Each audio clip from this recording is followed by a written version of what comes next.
Welcome back, everybody. And today, what we're going to do is do something very different than what we've been doing. That is flying conventional aircraft, and we're here in the world of DCS. And we're going to go over the basics of, I should say, the fundamentals of flight. There's a group that I fly with online every once in a while, and it's a wonderful group of people. They served our country, and they want to learn how to fly aircraft, and in particular aircraft in DCS. And one thing that happens a lot, and it's just me with my Tobii Eye Tracker 5 here. Anyway, one thing that happens a lot is a lot of people like to get into, let's say, like a dog eye maneuver, and they're pretty good, or they become pretty good at intercepting an enemy and either doing some up-close shooting or mid to long range shots with a missile, like in this case would be a Phoenix or a Sparrow. Up close would obviously be a Sidewinder or the guns. But anyway, they're pretty good at it. Or I should say they begin to get proficient at it, and then all of a sudden I hear over the radio, "Hey, I crashed." So it's like, what happened? Well, the one thing I begin to ask her is, okay, were you watching your airspeed? Where is that? Okay, so I think we're on to something here. Or there's something specific about the aircraft, the aircraft systems that they're not accustomed to yet, and they simply need a little bit of assistance, like an F-14. I'll say, well, did you have a wing sweep right down there next to the throttle? Did you have your wing sweep all the way forward? And did you click the reset button, which is right here? I can get up the eye tracker that holds still, and make sure it's in auto mode. And they said no, it didn't know how to do that. And so anyway, if this is a combination of understanding the aircraft systems, but also being easy yet straightforward about the fundamentals of flight.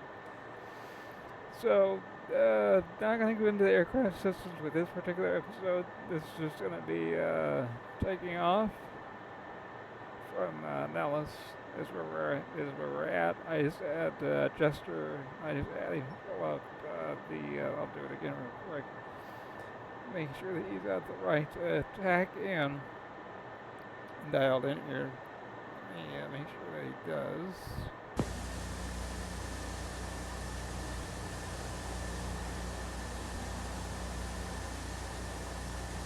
Gotcha. All right. It's the reason I wanted to double check is because the tack, and I know for those of you that watch my other episodes, it looks like a VOR, but that's really our tack, and just to the right of to the left of our, well, let me rephrase. It's the instrument. It looks like a VOR or an NDB. It is above the fuel quantity gauges. Right next to the mouse. So right next to the HUD filter, you can see it's spinning around counterclockwise. And yeah, so we're gonna go take off here. We're gonna be watching our airspeed a little bit. On the way up to Groom Lake, which is where we're gonna go, aka Area 51. And there's a reason we're going up there. It's because they have an incredible runway. There aren't any restrictions. And when I say restrictions, I don't mean security. The place is like the proverbial Fort Knox times 1,000, right? But when I say restrictions, I mean there aren't really any buildings in the area and things of that nature. It's one really, really nice long runway.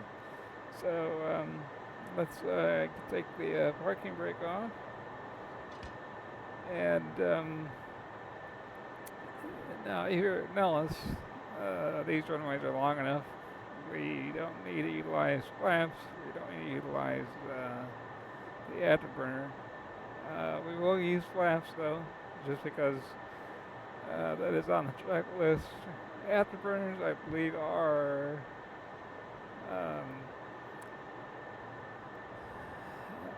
the word I'm looking for is basically, well, the phrase would be at your discretion. And this aircraft that you can see here, it really isn't loaded. There's no weapons on board, no extra fuel tanks.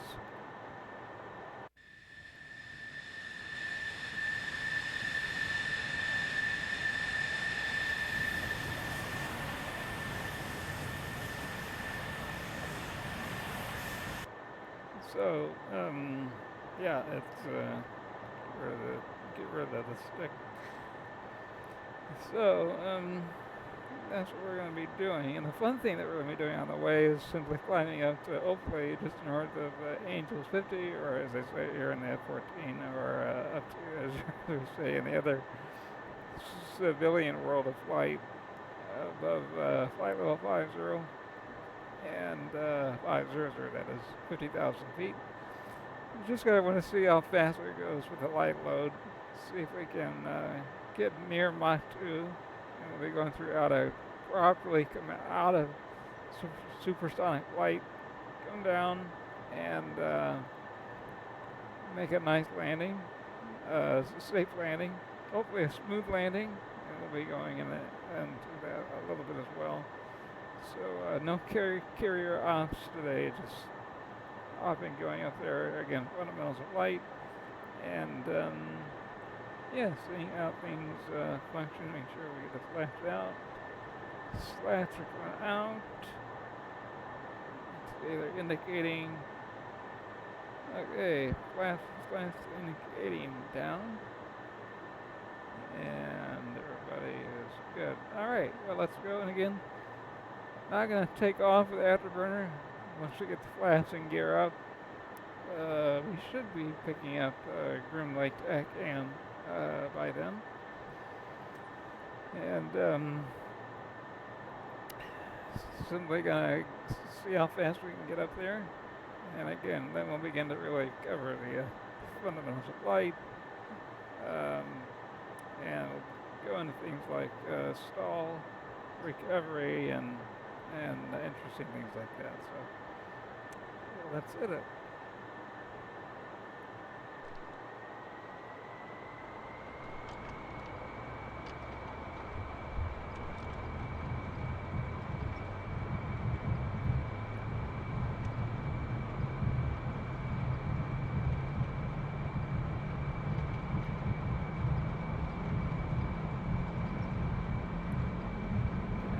A little bit of egg pressure on the stick now. Okay, flaps up and gear up. And not going to utilize the autopilot. We could utilize it, but we won't. Let's see if we can turn north here, a little more to the north. Alright, once we clear the racetrack, we'll, I know what we'll do. We got a nice one. We'll grab a quick view of Las Vegas.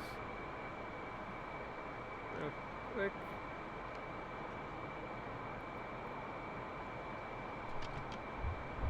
There we go. Afterburners just brought them online. There's the strip over there, along with Las Vegas McCarran International. Alright, let's go north up to Area 51. Let's see how quickly we can get up. Even if you look at the wing sweep gauge, which is to the right of the master arm switch, that is a gauge, or I should say a guard switch. Right to the right of that, that's our wing sweep, and we can also look at the wing sweep in our rearview mirrors. and it's picking up the Groom Lake. There's a friendly 360, 59 miles. Angels 15. Alright. Going up. And we're now Mach 1. And, alright, let's begin the climb. It will be a little offset from the check in. In other words, we're not going to fly directly to where the check in needle is pointing. Offset from that just a little bit.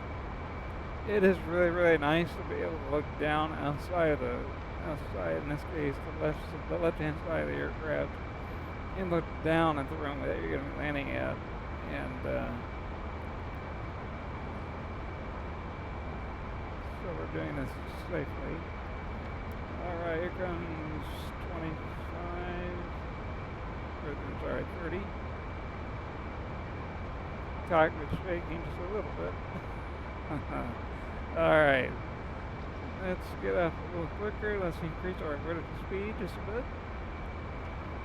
Without sacrificing a lot of airspeed, which it is.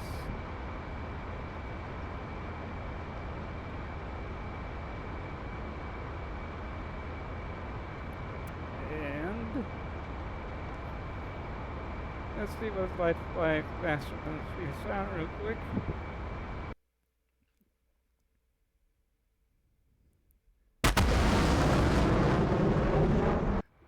I love doing that. It's a fun thing to do. Alright. Alright. And just remember, the airplane does not create a boom. That is a common misconception of sound. What makes the boom is that the aircraft is going through the air at a specific speed, and that speed compresses the air molecules. And what happens is that compression is kind of like a wave.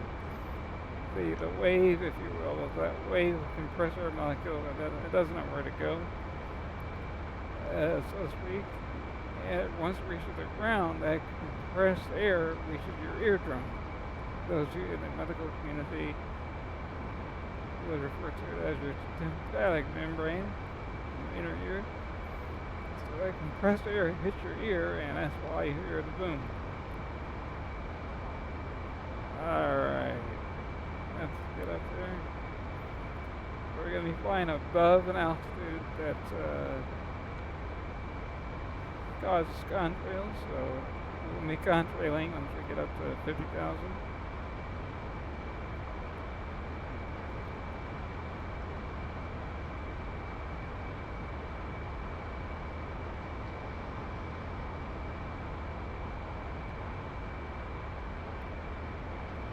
And for those of you that have a nice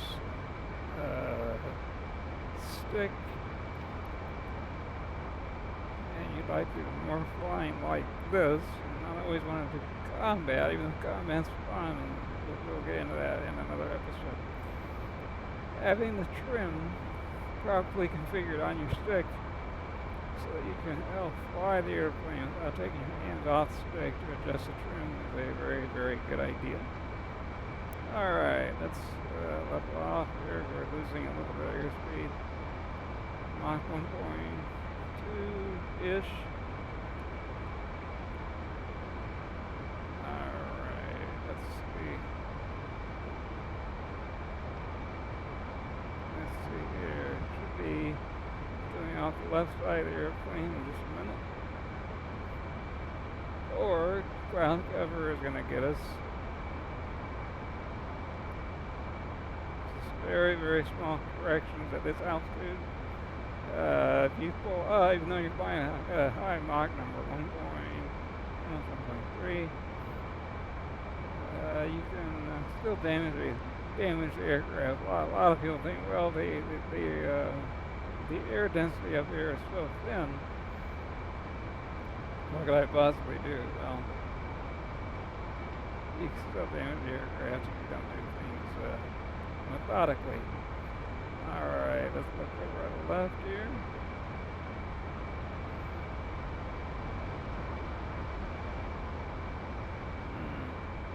Alright, I think I should be able. Just below cloud cover there. Alright.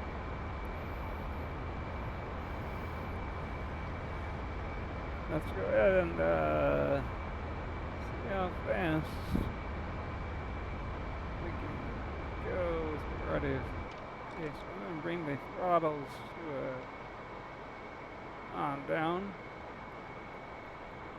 Look at that view. Pretty cool. Alright. We are going to continue to accelerate even though the throttles are idle. Being very, very gentle with the controls.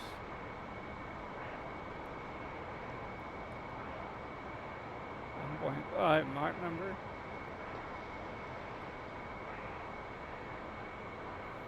And today it decided to be cloudy over Area 51. That's alright. Work our way through the cloud layer here.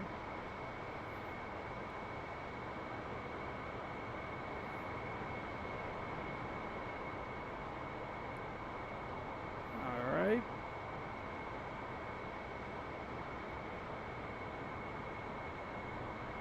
Now it's a climb all of a sudden, even though I've got forward pressure on the stick. Because now we're entering some very dense air compared to where we were. And that's why the engines are just now beginning to slow down. The engines were not slowing down before because there wasn't much resistance. Alright, there's 51 right off our nose. Switching over to landing configuration on the VFB display. There we go.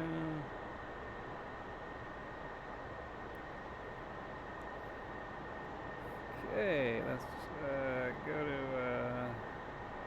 Colt 1 inbound. see if they'll talk to us.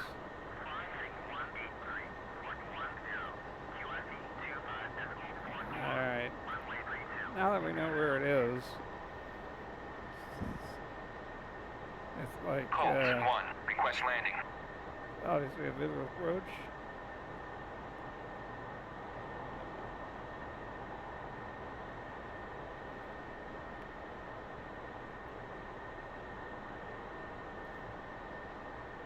We'll be using the runway to the right. I know the other one on the left looks tempting, but that's not the active runway. And it doesn't look like it's been used in a long time, but that is a very, very long runway. So, let's begin to slow it down. We're going to turn on the air brakes. And we're going to leave the air brakes open all the way until we land. What I find when you're using the air brakes, it gives you a little bit of resistance, which is very nice to have. See what I mean here?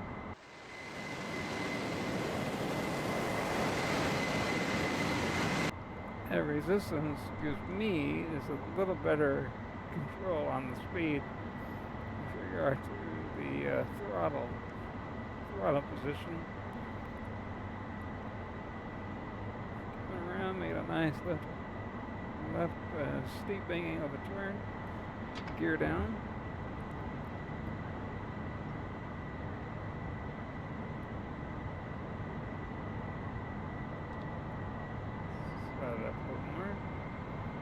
Definitely needs more trim.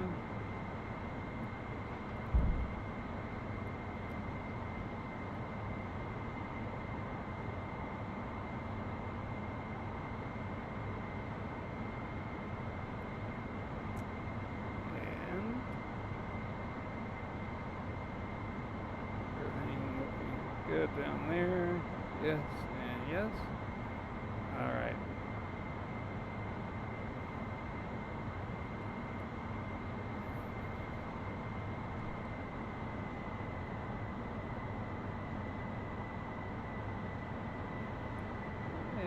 flanced on the way down.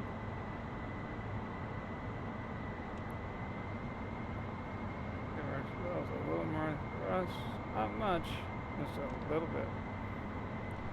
And just like in a Cessna 172, small corrections is the key.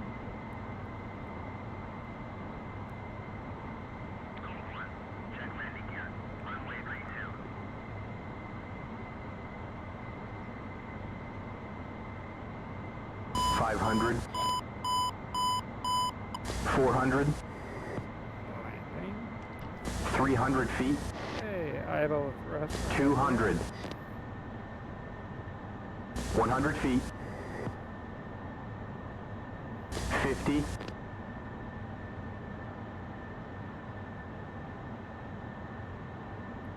A little bit of ground effect there. It wants to go that way for whatever reason. I don't know why, but it does. Hey, nose wheel steering is now activated. And time for some aerodynamic braking.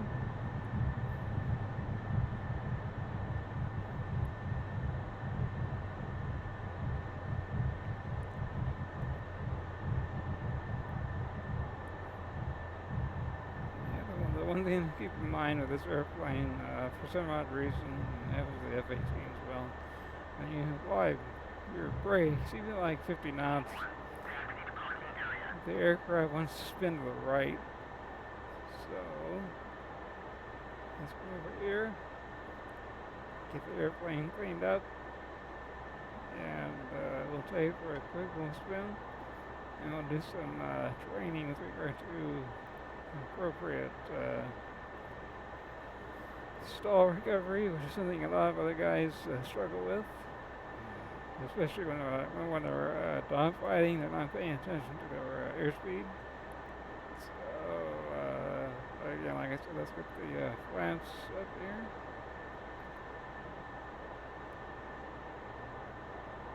And bring the speed brake. I think the speed brake is in. Yeah, speed brake's in.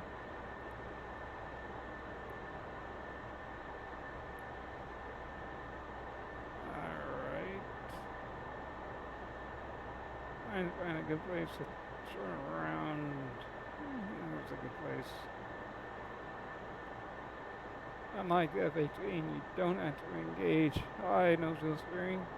This airplane, as long as you give it rudder, it turns on a dime. I'll just utilize this as reference, but alright, we'll just take off on here.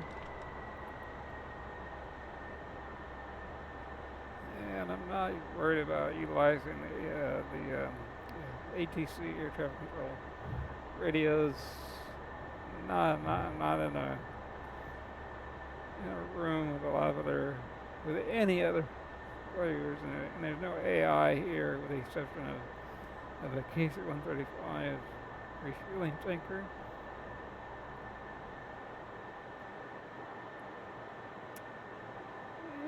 Let's stop it right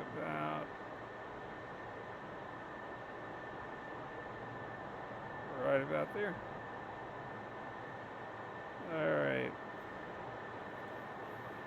Let's see how the airplane looks real quick.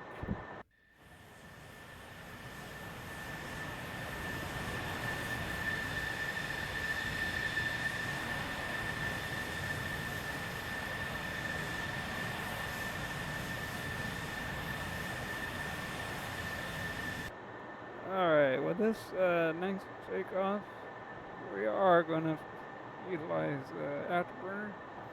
As soon as we get airborne, flaps up, we're going to come out of afterburn just as soon as we possibly can.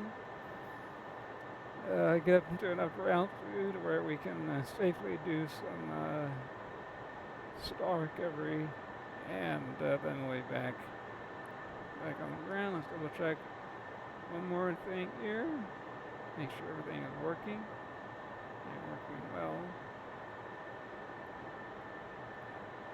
In particular, the temperature of my graphics card Alright, let's move forward.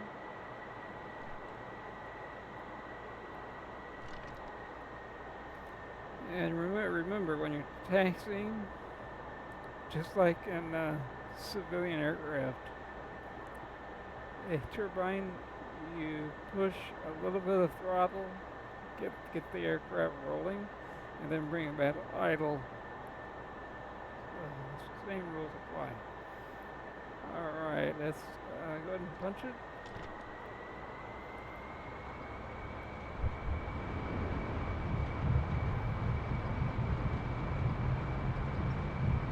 Hey, there's V1. Rotate right about there.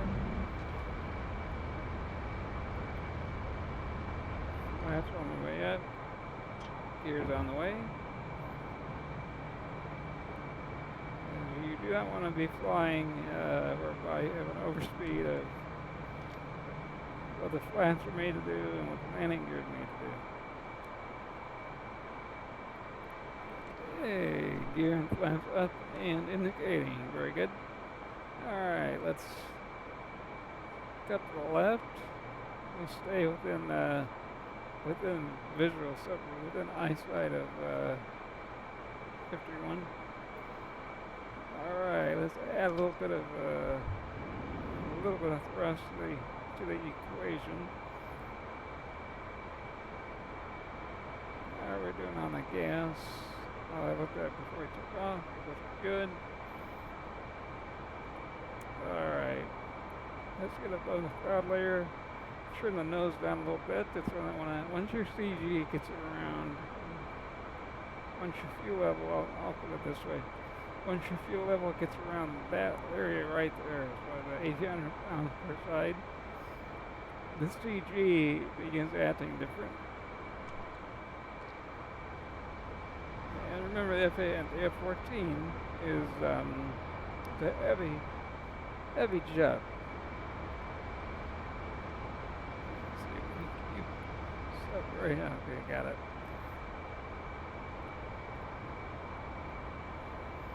Now let's turn to heading of 180. Alright.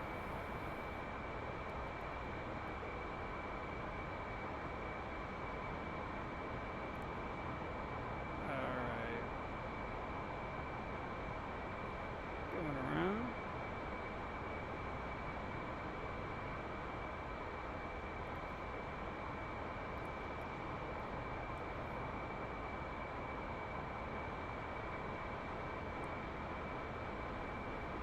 Zero. Alright. Let's bring the power back to about mid position, so maybe 15, let's say 50%. We're going to purposely put the airplane into a stall and see how it responds and what we need to do about it.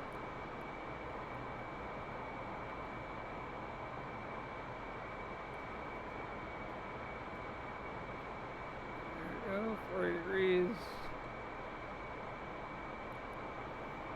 Still creating lift. And in there, now we're going to go back a little more.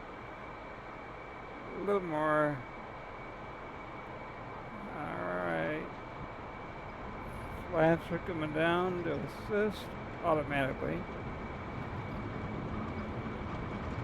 And there goes the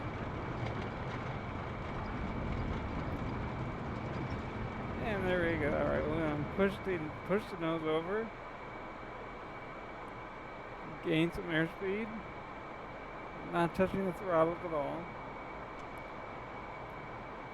And now we're out of the stall. Come back up. And the key is remembering when to recover and knowing when you can bring the nose up after building up enough airspeed. That's something that you do have to watch. Once the airspeed gets up, let's say hypothetically 0.4 Mach, no, that's too slow. If you do that, then you could easily induce a stall into a flat spin, and then you're gone. Or I should say you're done for by that point. So So let's do another one. Let's gain some altitude again. Now remember, we are stalling on purpose at a higher altitude. So let's do this one with engines at idle, and let's see what happens here.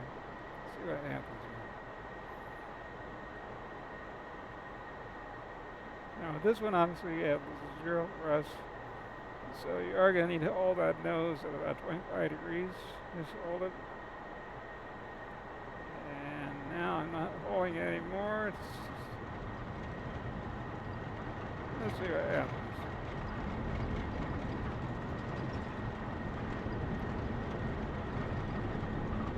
Alright. Apply some thrust. Not even touching the stick.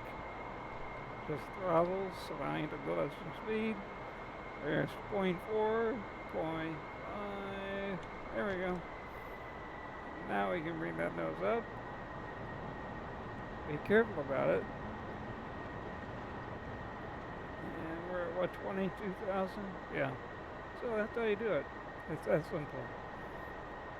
If we had a little more fuel, where are we now in relation to 51? Okay, right over there. Good. Alright, let's do a maximum thrust stall. Let's see what that's all about. People think they're invincible. Well, they're not. There we go. Let's see. In that direction. There we go. Full thrust. All the way up. Here we go. Do a 60 degrees nose up. Notice the flaps, they did not even begin to sweep, which is testament to the automation of the wing sweep. Okay. There's 30. 31. There we go. Let's see what it looks like outside.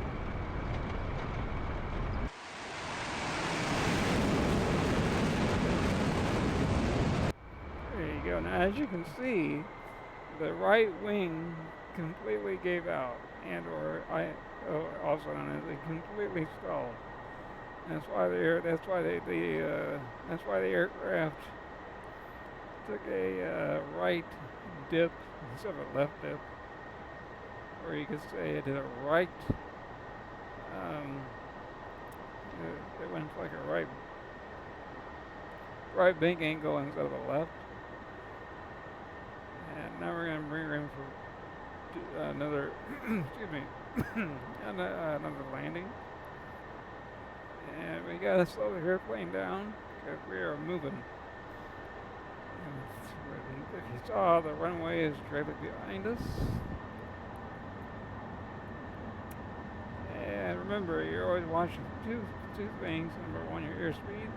Number two, your vertical speed, which in this airplane is very easy to do because both gauges are next to each other.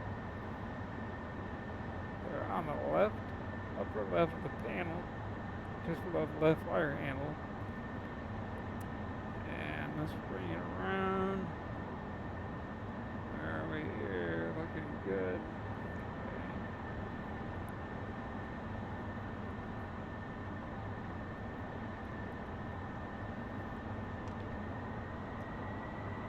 Landing gear goes down. Flaps go down.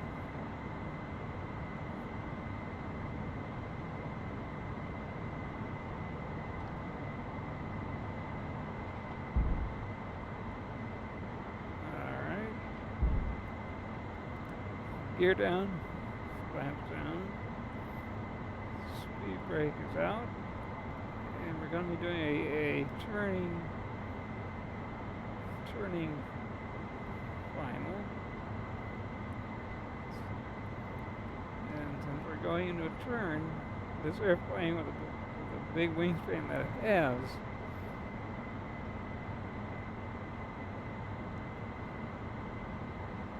you do want power added because those big wings, they do cause drag. hit again. 1,000 feet. Okay, bring the engines up liable. 500. 400. 300 feet. 200. 100.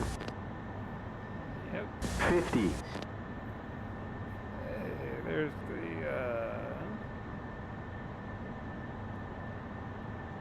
ground effect right there. There we go.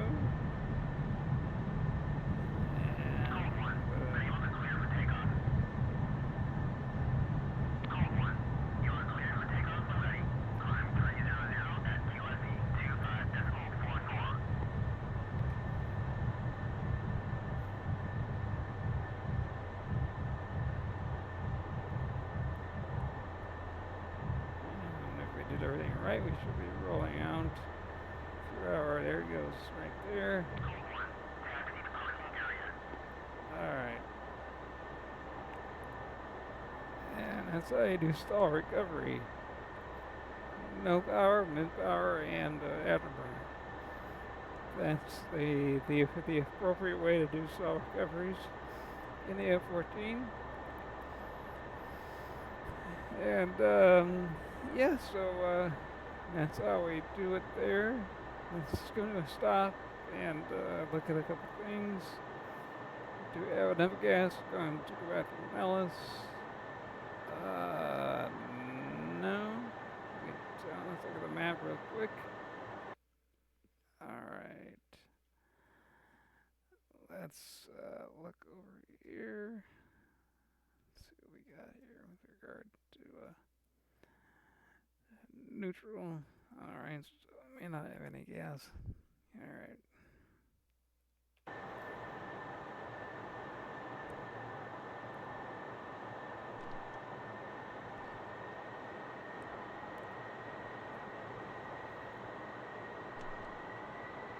Alright, so in order to play it safe, what we're going to do is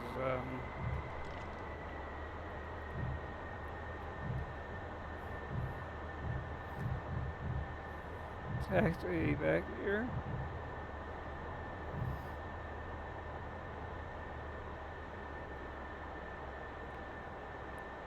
This is the, by the way, real quick, let's do a little bit of an aviation history lesson. This is the long runway right here that everybody, if you ever watch a documentary about Area 51, this is that really, really long runway that ends up going all the way out onto the dry lake bed floor, going north, which is that direction. And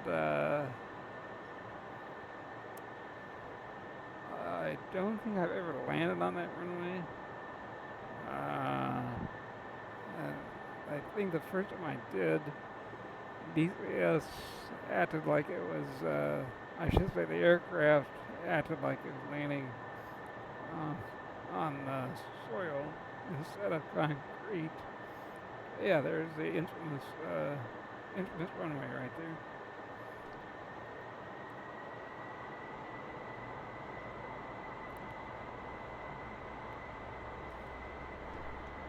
We'll pretend that they gave us a high-speed taxi clearance. Otherwise, we'd be taxiing for wherever.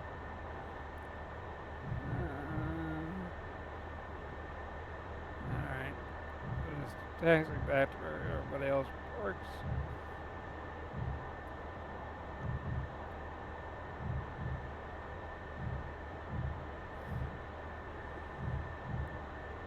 But again, that's how you, if you find yourself stuck and you're at a very high altitude and you're near the ship or you're near your landing airbase, and you're way too high, you're too fast, but now you know how to appropriately come down safely without damaging you or the aircraft. And you also know how to do stall recovery.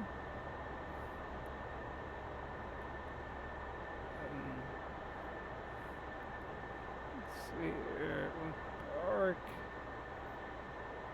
park in front of this big one right here.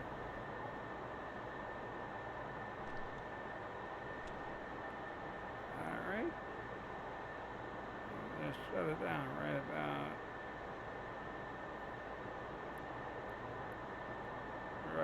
there.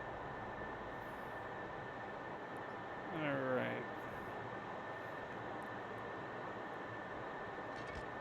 Brake. And then we've got our stabilities. Left engine.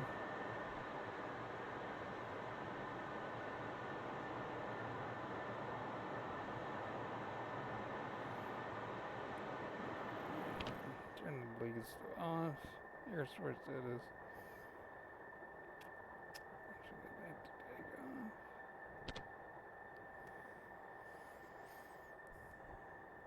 And everybody else, you can go off before I turn off the right engine, because the right engine is what the primary generator runs off of.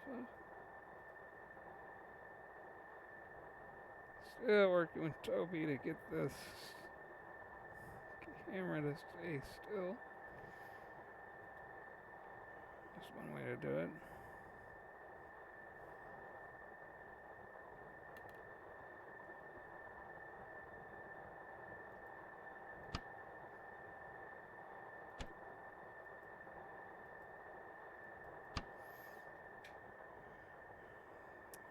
Alright.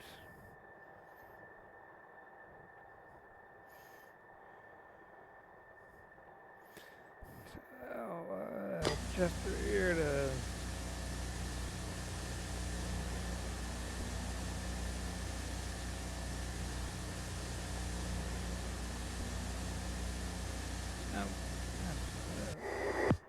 nope, don't need to. Alright.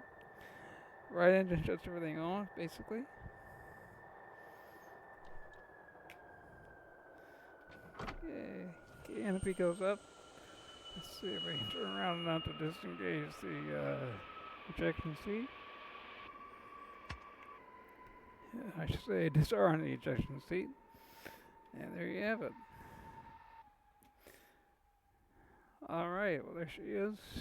That's just the basics. Again, the very, very basics, the fundamentals of flight in the F-14. Again, it's not like flying, kind of like flying civilian aircraft. You know, just make sure that you're always 3 steps. What I always say, make sure that you are 3 steps ahead of what you need to be doing at the current moment. Because meaning you always want to be 3 steps ahead of what the aircraft is going to do. And yeah, that's how it works. And let's see if we can get ground crew to at least give us some shocks. See if it works here or not. Chief, place the wheel chocks. Yeah, that does work. Alright, but anyway, again, hope you guys find that interesting. And so just a brief overview as to what we just did. This is what you do after a flying lesson in the civilian world. In the military, you just simply go over what you did. So we took off out of Nellis, then we engaged a full afterburner and got to just over 53,000. Got to my 1.4 Mach number. And then on the descent with the throttles at idle, we got to 1.65 Mach. And once we began to go through about 25,000 feet, the air becomes much more dense than it is up at even, obviously, 35,000. And the engines began to slow down with that much more dense atmosphere. And then we got down and got to a safe speed where we can deploy the flaps and the as well as the landing gear.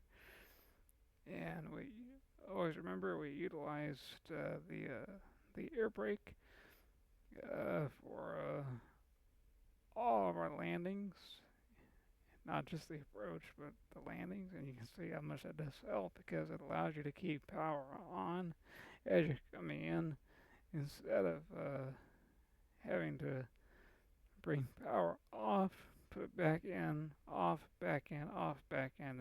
It allows you, it gives you that resistance that is very, very nice to have. That you, as I always say, a procedure that you do not do when you're landing on the ship. So, hope everybody got something out of it. Hope you had a little bit of fun looking at the scenery. It is a beautiful scenery flying in the Nevada test range north of Las Vegas. And we'll see everybody real soon. And until then, click subscribe down below, give it a thumbs up. Tell us what you liked, tell us what you didn't like in the comments below, and tell us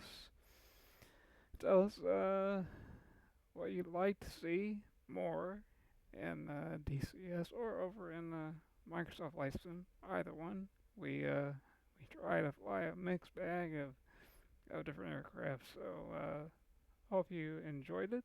Again, hope you got something out of it.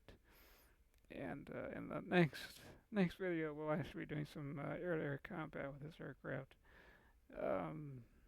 That'll make it more exciting, but you gotta get those fundamentals of flight down before you can jump into action like that. So take care, and we'll see you again very soon. And as always, fly safe.